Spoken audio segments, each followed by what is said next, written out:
Alô, meu irmão, alô, minha irmã, seja muito bem-vindo aí. Estamos de volta aqui na formação continuada na fé católica. Meu nome é Valdir e estamos iniciando aí novamente nosso módulo básico, agora em sacramentos.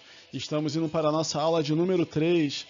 Vamos pedir ao nosso Senhor Jesus Cristo que interceda por nós ao Pai, para que envie seu Espírito Santo, para que possamos dar prosseguimento aos nossos estudos.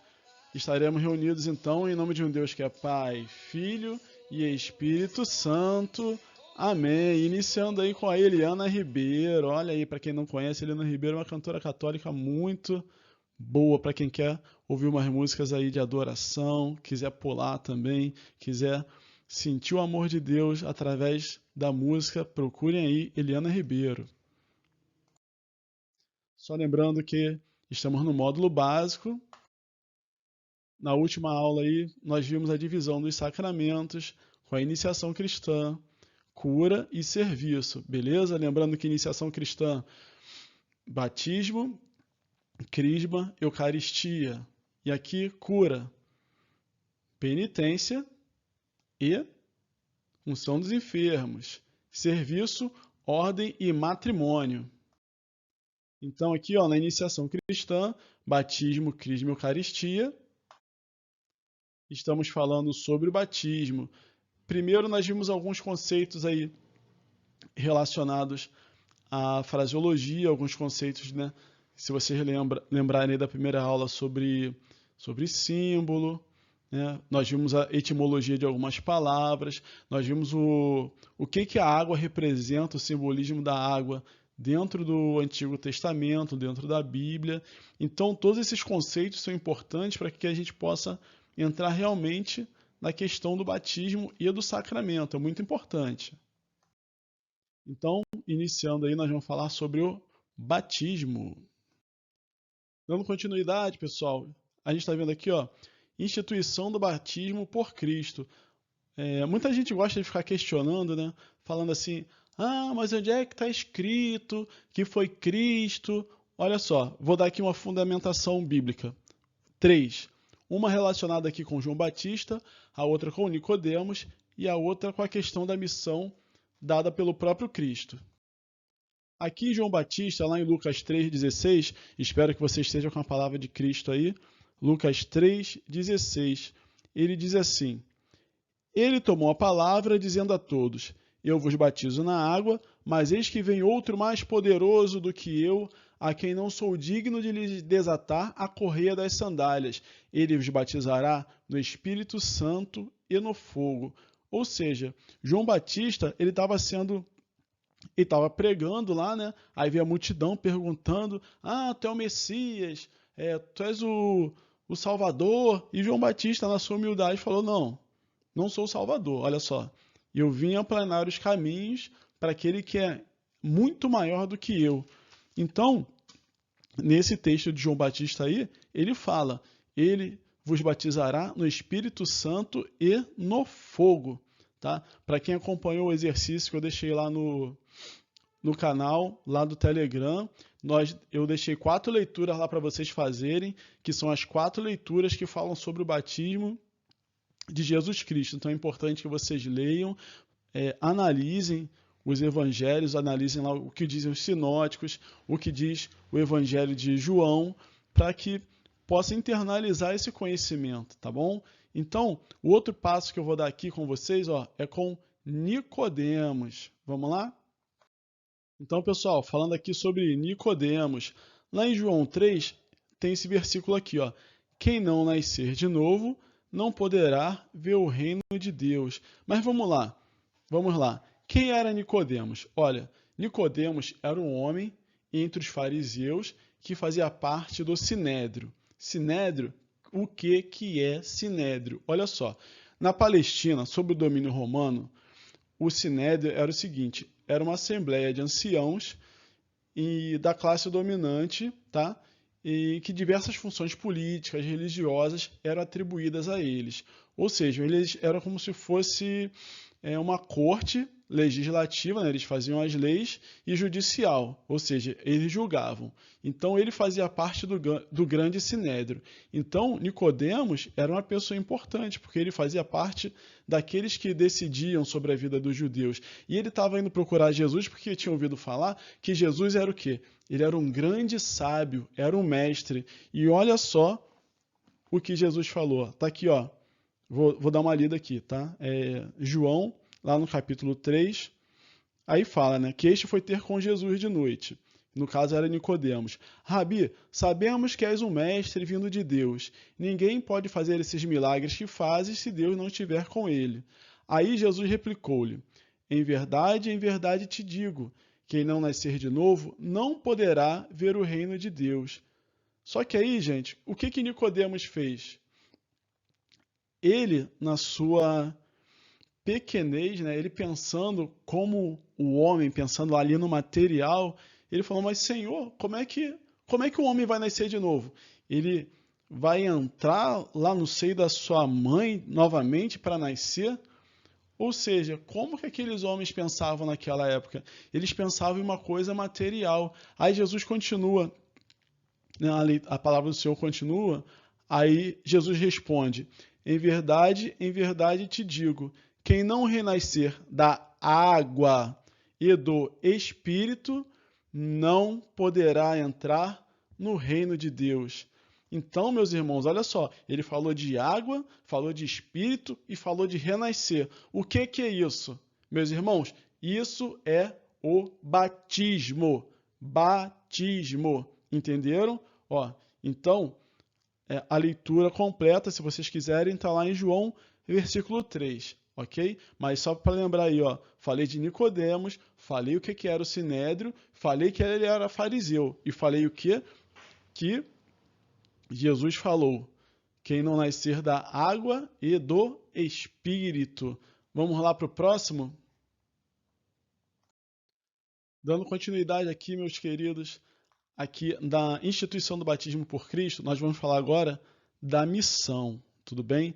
Lá em Mateus 28, 19, Jesus fala assim, e depois ensinai a todas as nações, batizai-as em nome do Pai, do Filho e do Espírito Santo. Ai, Jesus, Espírito está com minúsculo.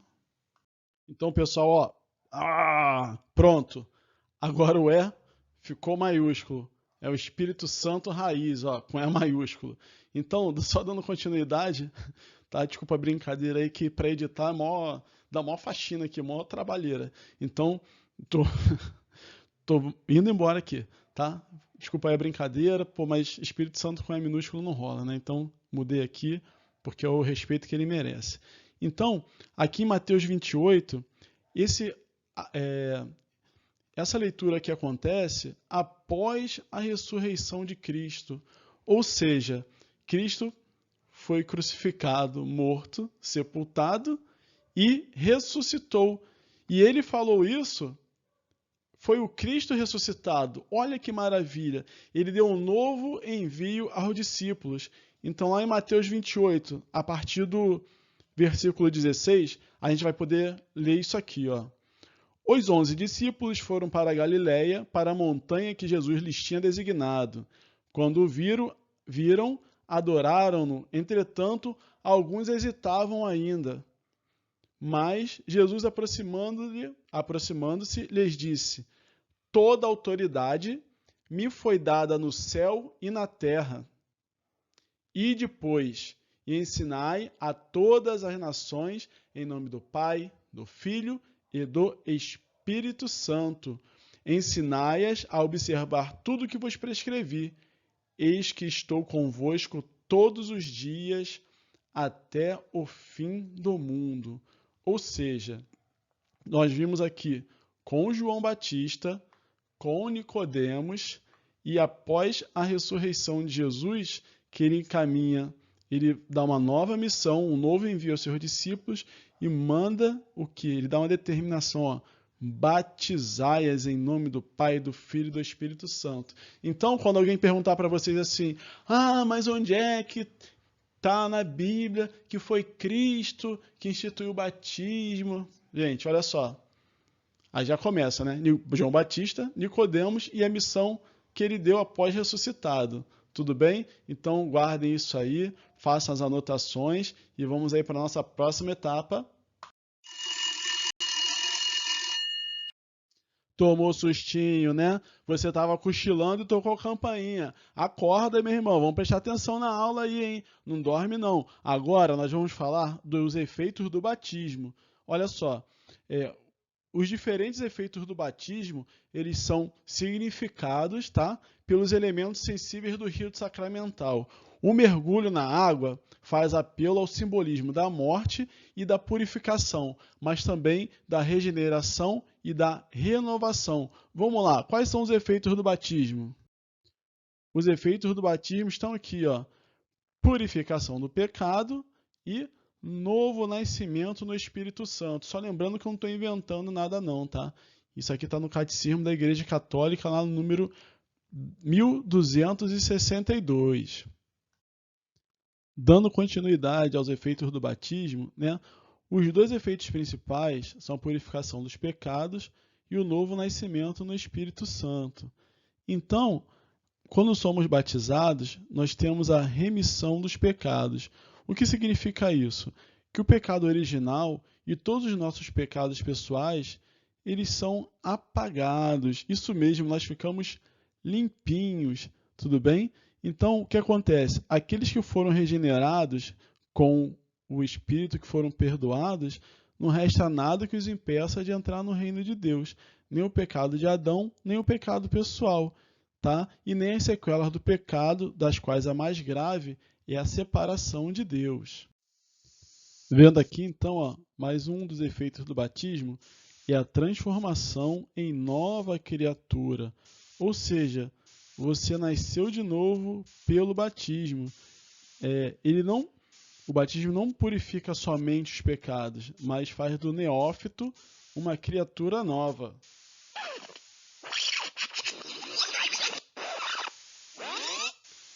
Neófito? Gente, neófito é alguém que foi recém-convertido e batizado. Então, quando fala assim, ó, fulano de tal é o neófito, ou seja, ele foi recém-batizado. Ninguém vai estar te xingando nem te chamando de nome feio, não, tá bom? Então, o neófito, que significa isso aí, ó, que é uma pessoa que foi recém-batizada.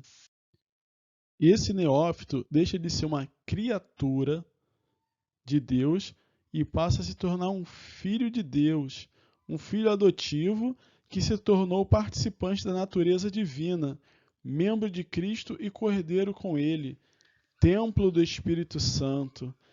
Nós somos capazes, a partir do batismo, de conseguir crer em Deus e esperar nele e amá-lo por meio das nossas virtudes teologais. Nós recebemos também o poder de viver e agir sob a moção do Espírito Santo por seus dons e nos é permitido também crescer pelas virtudes morais, ou seja, nós nos tornamos realmente uma pessoa nova, um neófito, um novo ser nascido em Cristo pelo batismo. Fazendo aqui uma repescagem, pessoal, eu falei sobre virtudes teologais. Então, como aqui é um módulo básico, eu não poderia deixar isso aqui passar direto, tudo bem? Então, quando alguém perguntar quais são as virtudes teologais que recebemos pelo batismo, elas são a fé, esperança e caridade. Tá? Eu costumo fazer a brincadeira aqui que é a Caixa Econômica Federal, que a gente não esquece, beleza? Ó, Caixa Econômica Federal, CEF, fé, esperança e caridade. Tudo bem? Vamos lá para o nosso próximo item. Continuando com os efeitos do batismo, um dos efeitos é incorporação na igreja. Nós nos tornamos membros do corpo de Cristo, que implica também o quê? A vida em comunidade, em servir, ajudar, compartilhar, suportar o irmão. Não de suportar porque a pessoa é chata, mas servir de suporte. Então, lá na primeira carta de Pedro, no capítulo 2, fala sobre a passagem da pedra angular, falando de Cristo, que a pedra rejeitada tornou-se a pedra angular. E aqui, na primeira carta de Pedro, capítulo 2, versículo 19, nós podemos ver assim. Desculpa, não é 19, é 9. Então, passei um corretivo aqui, ó. Primeira carta de Pedro, capítulo 2, versículo 9. Vós, porém, sois uma raça escolhida, um sacerdócio régio, uma nação santa, um povo adquirido para Deus, a fim de que publiqueis as virtudes daqueles que das trevas vos chamou a sua luz maravilhosa. Ou seja, com a incorporação na igreja, junto a Cristo nós nos tornamos sacerdote, profeta e rei. Veremos agora aqui, ó, um dos efeitos do batismo, fundamento da comunhão. Quando falamos comunhão, estamos falando de comunhão de toda a igreja, estamos falando de todos os cristãos que foram validamente batizados. Validamente batizado é aquele que foi batizado em nome de Deus Pai, Filho e Espírito Santo, com a fórmula trinitária. Mesmo os que são protestantes e que foram batizados dentro da fórmula trinitária, de certa forma, nós estamos num vínculo sacramental de unidade, porque somos todos cristãos, né? Embora tenha comunhão, embora essa comunhão não seja perfeita, porque eles acabam escolhendo seguir por uma outra doutrina que diverge um pouco da nossa, mas continuam sendo cristãos mesmo assim. E se foram batizados pela fórmula trinitária, não deixam de ser nossos irmãos, tudo bem? Porque o batismo constitui vínculo sacramental da unidade que liga a todos os que foram regenerados por ele. Isso aí está no Catecismo da Igreja Católica, número 1271. Então, encerrando aqui os efeitos do batismo, ele deixa em nós uma marca espiritual indelével. O que é indelével? Indelével é aquilo que não pode ser apagado, aquilo que não pode ser extinto, aquilo que não pode ser esquecível. E quando nós falamos também de marca espiritual, falamos que ela imprime caráter, né? Caráter indelével. Só que caráter não está relacionado à personalidade, como muita gente pode estar pensando aí, né? O caráter está relacionado a caractere, né? Caractere. Ou seja, caráter é uma redução de caractere, é um sinal, né? O caractere, quando alguém vai escrever alguma coisa, quantos caracteres?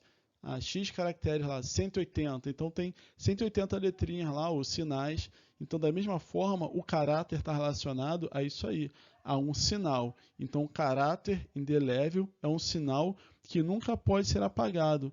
E esse sinal é o selo do cristão.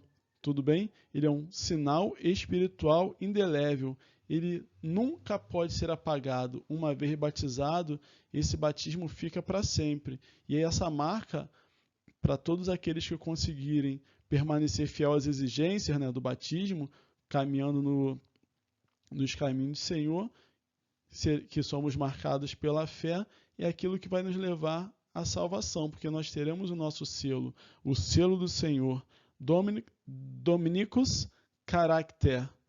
É o selo que o Espírito Santo nos marcou para o dia da redenção. Está lá em Efésios 4, versículo 30. Acabou, pessoal. Olha só. O vídeo já está ficando um pouco longo, então vou cortar por aqui. A nossa meta é ficar sempre entre 15 e 20 minutos. Se eu continuar, vai passar dos 20. Então, estivemos reunidos aí em nome de Deus, que é Pai, Filho e Espírito Santo. Eu aguardo vocês aí na próxima aula. Tchau!